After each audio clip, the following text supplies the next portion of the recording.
¿Qué tal? ¿Cómo les va? Bienvenidos a Futuro Posible. Y a semanas de la elección del 27 de octubre, hoy les voy a presentar a una mujer súper valiente, con una trayectoria muy reconocida en todo lo que es la lucha contra la corrupción de nuestro país. Es Graciela Ocaña, también llamada La Hormiguita. Y recordemos, Graciela Ocaña fue elegida en el 2003 por Néstor Kirchner para dirigir el PAMI, esta obra social de los jubilados que dicen es la más grande de Latinoamérica.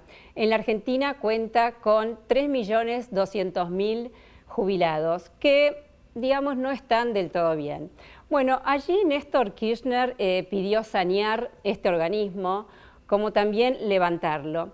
Y le vamos a preguntar entonces a Graciela Ocaña qué transformaciones ha hecho por allí y qué le quedaron también mucho por hacer. Luego, en el 2007, Cristina Kirchner la elige ministra de Salud de la Nación.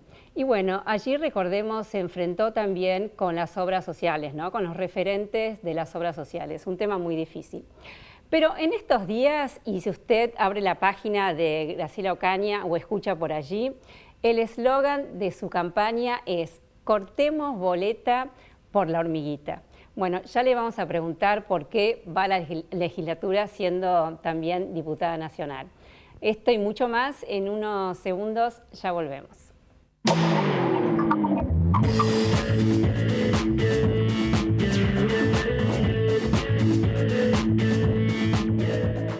Llegó Metrobús 9 de julio para que viajemos más seguros, cómodos, rápido y cuidando el ambiente. Sigamos creyendo en el transporte público. Sigamos creyendo en la ciudad. Buenos Aires Ciudad, en todo estás vos. Hoy somos más que una compañía de gas. Somos parte de un grupo energético mundial. Y así, seguimos creciendo, comprometidos con la comunidad y protegiendo el medio ambiente. Hoy más que nunca, nos renovamos. Gas Natural Fenosa, con toda la energía del mundo.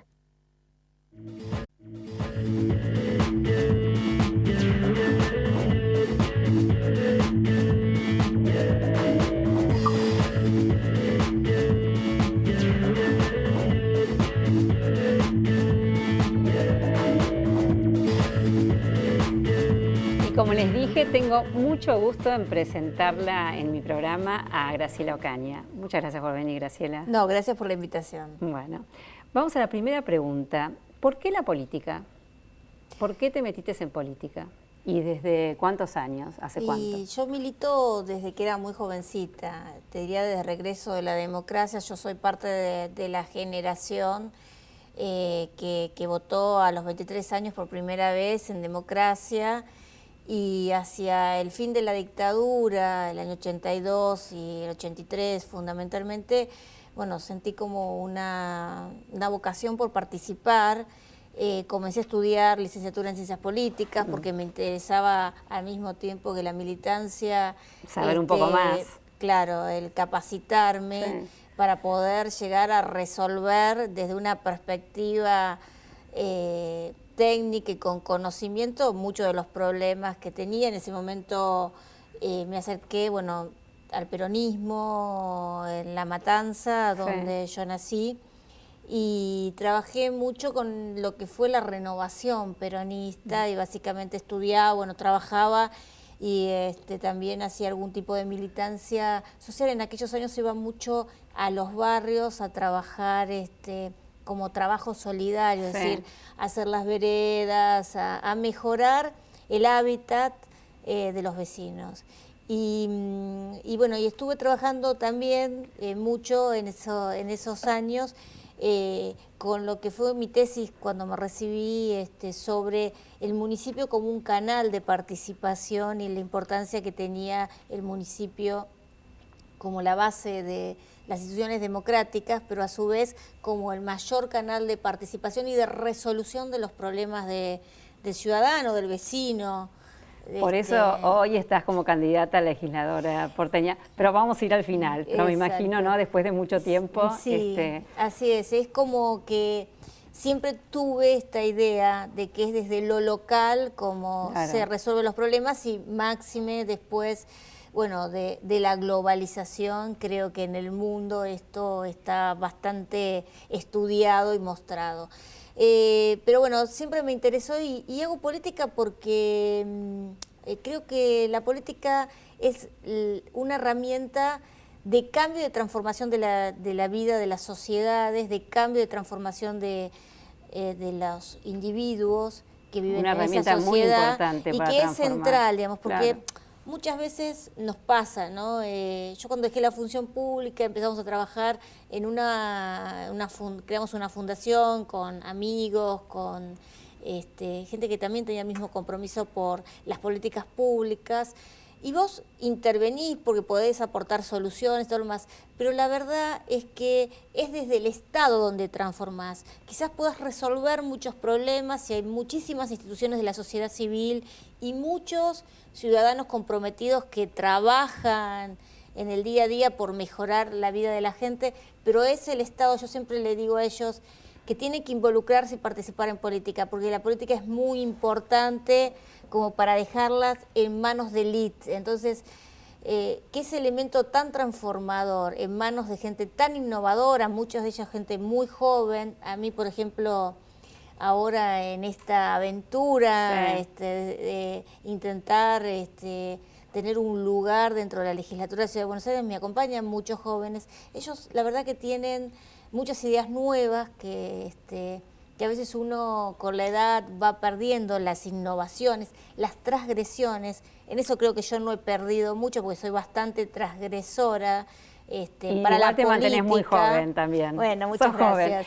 Bueno, y también la pregunta es, porque la verdad que tu trabajo en todos estos años tiene muchísimo que ver con la lucha contra la corrupción, ¿no? Desde el Estado. ¿Por qué levantaste vos esa bandera de entrada? Porque el tema de la transparencia pública, yo no lo veo como un hecho ni ético ni moral. Digamos, a mí desde que soy muy chica me enseñaron, a mí me crearon mis abuelos y me enseñaron que lo mío es lo mío y lo de otro es del otro, y lo más importante es la palabra, es el nombre, y esas cosas no hay que perder. Y yo quiero recuperar esas ideas de la Argentina, porque creo que estas cuestiones las hemos perdido. Y se ha perdido mucho en la política, ¿no? La gente descree, cuando hubo presidentes que dijeron, si yo decía lo que iba a hacer, la gente no me votaba, o sea, Claro. admite que llegó a ese lugar por un fraude con la sociedad. Yo creo que la transparencia mejora las políticas públicas, las hace más eficientes, las hace medible en cuanto a resultados, y esto creo que es central. Y la verdad es que mi primer cargo público, si bien como te contaba yo milito hace muchos años, en realidad siempre trabajé en el sector privado. Mi primer cargo público fue como diputada nacional, y en ese sentido trabajé mucho sobre la corrupción estructural de los 90, para evitar una cultura que en la Argentina creo que ha sido muy dañosa para todos, que es la cultura de la impunidad que se ha generado cuando la sociedad advierte graves hechos de corrupción en el Estado que nunca terminan en absolutamente nada. Por supuesto, y mira la pregunta que te voy a hacer, porque en este programa hablamos de la situación social, ¿no? De la pobreza. ¿Y qué tiene que ver entonces la corrupción con la pobreza? Cuando ayer tomaba el ranking de Transparencia Internacional, el ranking en la percepción que tiene la gente de la corrupción, por supuesto, en los ámbitos públicos de los diferentes países, bueno, ¿qué contarte? Estos países tan pobres como Somalia, Afganistán y Sudán, tienen el ranking de más corrupción. En cambio, si vemos los países más honestos, son Dinamarca, Finlandia y Nueva Zelanda. Entonces, ¿qué tendrá que ver la pobreza con la corrupción? Yo creo que mucho. Hay estudios que dicen por qué fallan los países, ¿no? Por qué países que tienen por ahí el mismo desarrollo, la misma calidad de recursos humanos, terminan con crecimientos tan disímiles, ¿no? Siempre el caso argentino Claro. aparece ahí. Y creo que tiene que ver con esto, con la falta de instituciones, y la falta de instituciones hace que muchas veces estas cuestiones de corrupción se generen en las políticas públicas o en los que llevan adelante las políticas públicas. La verdad que yo siempre creo, y esto es a veces la percepción que la sociedad no tiene, porque tiene esta cuestión de roban pero hacen, bueno, Sí. La verdad es que la plata que se roban es la plata que después falta, falta en una escuela pública de calidad para los sectores más humildes, falta en el tema de los inundados, ahora en La Plata. Los inundados. Y hay una cuestión central, que la corrupción nos mata, digamos, claro. y esto queda claro porque faltan en las obras públicas que no se hacen, faltan en las obras públicas que se hacen mal, entonces resulta que después hay accidentes como los de trenes, en el caso de Once, o en el de Castelar, en el caso de rutas que termina en la Argentina, tiene una cantidad de muertos en accidentes viales y muchos de ellos tienen que ver con esto, con que si una obra pública sale el doble de lo que realmente vale, digamos, pensemos cuánto podíamos tener más y mejor calidad de rutas en la Argentina, por ejemplo. Entonces, la corrupción es algo central y que va o nos condena a la pobreza, por eso tenemos que erradicar la corrupción para también tener mejores niveles humanos y sociales. No, también habría que erradicar primero la pobreza, ¿no? Para tener también mejores niveles de honestidad o de transparencia. Yo creo que hay que trabajar para terminar con la corrupción, que eso va a generar muchos recursos que van a ayudar a trabajar por que haya mejores calidad educativa, mejor calidad en salud, que es, en definitiva, mayores derechos para todos los sectores, digamos. Yo he trabajado mucho, vos sabés, con el tema PAMI, cuando el presidente Kirchner llega al gobierno después de algunos meses, me pide que me haga cargo del PAMI, que era la institución más corrupta. Y la verdad que ves ahí, yo trabajé mucho con la corrupción con bancos, el lavado de dinero, pero esa es la peor corrupción, la que ves en el sector salud, porque ese dinero implica vidas humanas o atención que no se da, y eso es claramente tremendo. Implicaba, en el caso de los jubilados, que muchas veces tenían que sacar dinero de su bolsillo, si no tenían la ayuda de un familiar, de una persona amiga. Muchas veces dejar de comer para decidir entre comer o tomar un medicamento, que en definitiva eran dos opciones de vida, ¿no? Porque no podía dejar ninguna de las dos. Y para, contarnos, ¿no? ¿Cómo es la corrupción dentro del PAMI, para hacerla visible? ¿Qué es lo que vistes vos? ¿Por qué no llega la plata realmente a los jubilados? Porque la mayor parte de los jubilados en Argentina son pobres. Así es. ¿Qué es lo que sucede en el medio? ¿Por qué no llega el dinero donde tiene que llegar? Primero sucede lo que ha sucedido durante muchos años, que es que el dinero para pagar las jubilaciones y que los aportes que se hicieron terminados malversados porque se toman las cajas de jubilaciones. En la década del 50-60 se hicieron para financiar al Estado, luego en los 90 con la privatización de las AFJP, y ahora nuevamente, digamos, se ha estatizado los fondos, que es algo positivo, pero se los está usando no para pagar la deuda con los jubilados, sino para financiar al Estado, es decir, financiar el Tesoro y financiar miles de cosas, miles de políticas públicas que no tienen que ver con la tercera edad. Y entonces creo que esta es la discusión que hay que dar en Argentina. No puede ser que los jubilados sean sometidos a llevar adelante juicios por año, que después quizás mueren y no cobran. Claro. Hay 20.000 juicios que están paralizados, que han ganado los jubilados, seguramente muchos de ellos han fallecido y los familiares ni saben que estaban en esta situación. Y la verdad que esto es muy injusto, porque ellos no pueden esperar. Digamos, yo creo que acá hay como dos generaciones que las políticas se deben llevar adelante en forma... no pueden esperarse, debe ser en forma inmediata, tiene que ver con los niños y con los adultos mayores. Y en el caso de los adultos mayores creo que en el PAMI lo que yo he visto es la cantidad de prestaciones que no se daban, es decir, no sé, se tenían que entregar 2.000 audífonos por mes y se entregaban 20. Entonces eran personas que no solamente seguían aisladas porque no podían escuchar, sino que esa sordera se profundizaba y por lo tanto empeoraba. Y no llegaban a ir a buscar el audífono, me imagino. Exactamente, sí. o cuando llegaba ya era muy tarde cansados, porque estaban aislados sí. y en un adulto mayor el aislamiento, la espera por una prótesis de cadera, una prótesis de rodilla, implica un riesgo de vida. Y la verdad que eso es muy injusto y esto se hacía porque había algunos vivos que en vez de brindar las prestaciones se las llevaban a su bolsillo.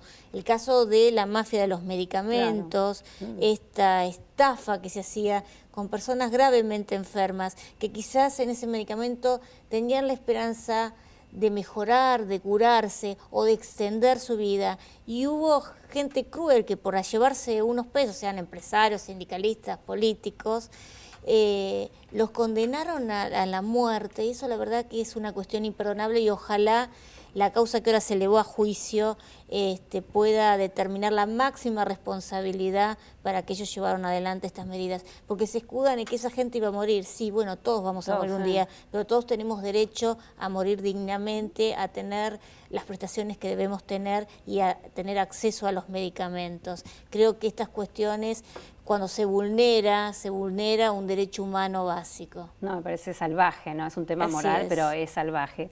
Ahora, si vos tuviste entonces 4 años, estuviste en el PAMI. 4 años. Sí, Dolores. Y te faltó transformar todo este tema de la corrupción. Y conociendo este ámbito tan difícil, donde hay tanta corrupción, ¿qué falta o qué decís, qué necesitas para terminar con la corrupción ahí adentro? A mí me parece que hay que trabajar entre todos, concientizando en esto, que la plata de la corrupción es la plata de todos y que, digamos, a nadie le gusta o no permitís que alguien te saque la plata del bolsillo, digamos, vas a ir a denunciarlo. Nosotros trabajamos mucho y empleamos un montón de cobertura de prestaciones. Cuando llegamos había 12.000 personas que recibían medicamentos sin cargo. Cuando yo dejé el PAMI, esta cifra era más de 600.000, es decir que sin pagar un centavo se llevaban la medicación correspondiente. Hoy hay algo más, pero bueno, es importante que los fondos del PAMI vayan al PAMI, porque hoy también, como en el caso que te contaba del ANSES, muchos de esos recursos que el PAMI tiene, que tendrían que ir a dar mayor cobertura, mayor calidad de las prestaciones, prestaciones nuevas, porque la medicina avanza y por lo tanto necesitas cubrir nuevos tratamientos, está en manos del Tesoro Nacional. Entonces, acá hay que discutir en serio que la plata de los jubilados vaya a los jubilados. Por ejemplo, nosotros hemos presentado en el Congreso un proyecto para que todos los jubilados reciban, digamos, por parte financiado por el ANSES y administrado por el PAMI, un botón que garantice su seguridad, ya sea para llamado de emergencias médicas como de hechos de inseguridad. Claro. Vos sabés que muchos abuelos viven solos en su casa, y a veces una caída o ante una situación de inseguridad que sufren muchas veces, porque son muy vulnerables, porque están acostumbrados a vivir en otra sociedad. Y también escuchamos y vimos una cantidad de asaltos exactamente. Entonces, que viven solos. Nos parece muy importante que este servicio, que por ahí una familia que quiere lo puede contratar, que eso lo tengan directamente como un servicio que el Estado les brinde como una cobertura especial. También creemos que hay que trabajar, esto es una agencia que quiero llevar en la ciudad de Buenos Aires para que sea gratuito el transporte. Bueno, ahí vamos a la ciudad, Graciela, porque vamos a contarles a los que no saben que vos sos diputada en este momento, pero querés ser legisladora, ¿no? Legisladora porteña. Y bueno, ¿cuáles son tus proyectos en la ciudad y también por qué querés ser legisladora estando en el Congreso? Porque muchas veces los problemas que como vecina tengo y los otros vecinos me traen, no los puedo resolver en el Congreso Nacional. Y porque después de ver los resultados de las primarias abiertas y obligatorias, creo que hay una nueva mayoría en el Congreso Nacional que seguramente va a levantar las banderas que yo levanté por la transparencia, por el control, por mejorar la calidad de la salud, y también en el caso de la ciudad de Buenos Aires, sus diputados y sus senadores electos, tanto Gabriela Michetti, Elisa Carrió, Pino Solana o Rabino Berman, van a defender en el Congreso Nacional con toda la fuerza la autonomía y los derechos de los porteños. Entonces, me parece que es la oportunidad de poder representar a mis vecinos en la legislatura. No es una tarea fácil porque, como vos sabés, nosotros vamos con lo que se llama una boleta corta, es decir, un solo tramo de candidaturas, que en este caso es para legisladores porteños o diputados de la ciudad. Es decir, que no tenés el arrastre de otra figura, sino que vas solita vos por la legislatura. Así es, y entonces el que nos quiera votar va a tener que elegir el candidato a senador, a diputado, y va a tener que cortar la última parte de la lista, de esa lista sábana, y colocarnos a nosotros, lo cual es una gran apuesta, pero nosotros apostamos al poder que tiene. ¿Es más difícil o no? Por supuesto, pero ahí... ¿Te gusta lo difícil? ¿Te gustan las aventuras difíciles? Sí, no, y me gusta a mí también, es un desafío, pero también yo apuesto mucho a ese poder que tiene el ciudadano cuando elige, y apuesto mucho al ciudadano porteño, que es un ciudadano muy informado, que piensa y que elige. Y bueno, apostamos a eso. Así que queremos llevar esta agenda también, tanto la agenda de control, porque en la ciudad hay mucho por hacer por la transparencia, por el control, en este caso el gobierno de Macri. Y también trabajar en el tema de la tercera edad, que creo que en la ciudad hay muchísimas cosas para hacer. La ciudad tiene ingresos y tiene una vida que tiene que ser más amigable para el adulto mayor, una ciudad más amiga, desde las veredas, que a veces es imposible para un abuelo transitarla, como para una mamá embarazada o cuando lleva un cochecito, hasta cuestiones como el transporte gratuito para ellos, como eventos culturales, como el trabajar integradamente para darle posibilidad a que muchas familias puedan contener a su familiar dentro de su hogar con ayuda, es decir, dándole asistencia gerontológica, y la ciudad puede hacerlo y creo que tiene muchísimos recursos. Bueno, y este programa se llama Futuro Posible, así que queremos saber entonces cuál es tu propuesta madre para llevarle a la ciudad, pero también qué es lo que ves que se ha hecho bien en estos años del gobierno de Macri, porque me imagino se han hecho cosas positivas. Yo creo que siempre uno tiene que rescatar lo bueno que se hace, porque esta idea que a veces gana en la política argentina de que todo es fundacional, llego yo y comienzo todo, no es bueno, porque sobre eso siempre estamos construyendo cimientos y la verdad nunca ponemos las bases para una construcción de mediano y largo plazo, que es lo que la Argentina necesita. Tenemos que dejar de hacer lo que se ve para hacer las cosas que se necesitan. Y en ese sentido nosotros queremos colaborar, queremos trabajar, tenemos propuestas tanto en el tema de transporte, medio ambiente, tercera edad, que queremos dar en discusión, y hay cosas que, por ejemplo, en el tema de transporte, por decirte uno, el tema del Metrobús, una inauguración reciente, nosotros creemos que es muy interesante, pero que no basta con ser carriles exclusivos para el transporte público, que en realidad el Metrobús debe funcionar como funciona en otros países, como una línea que no solamente facilite un tránsito rápido para aquellas personas que habitualmente toman el transporte público, sino para que hagan que otras personas que recorren la ciudad en su vehículo o que ingresan a la ciudad con vehículos propios, lo dejen y aborden este transporte público, es decir, trabajar esto como una línea integrada dentro del transporte de la ciudad, y ojalá más adelante podamos construir y constituir un ente metropolitano que funcione en serio y que pueda resolver estos temas de transporte para la zona metropolitana, es decir, el primer y segundo cordón del conurbano de la ciudad de Buenos Aires. Sí, habiendo estado en el Ministerio de Salud y sabiendo lo que es el estado de los hospitales, ¿no?, en toda la nación, me imagino que los hospitales de la ciudad están mejor que otros del conurbano bonaerense, por ejemplo.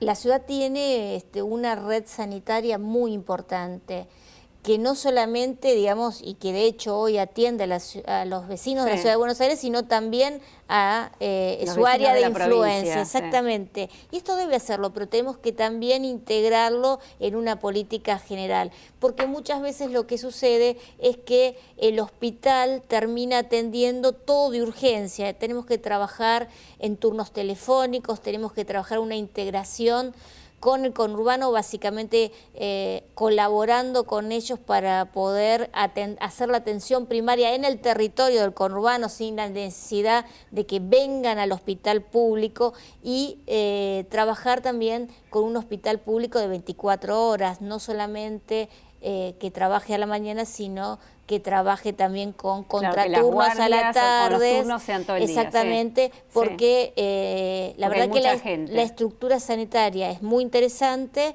hay que por supuesto modernizar el concepto de administración hospitalaria, pero creo que, y también por supuesto discutir con los profesionales las condiciones de trabajo, que a veces son de salarios muy bajos, que faltan personal, sobre todo personal de enfermería, o personal en algunas especialidades, y bueno, esto se hace con un trabajo en serio, organizando y conversando con los distintos actores que, por supuesto, defienden distintos intereses, pero acá tiene que haber un interés más general, que es garantizar la salud a los vecinos de la Ciudad de Buenos Aires. Seguro, bueno, nos queda un minuto, pero 2 preguntas muy cortas.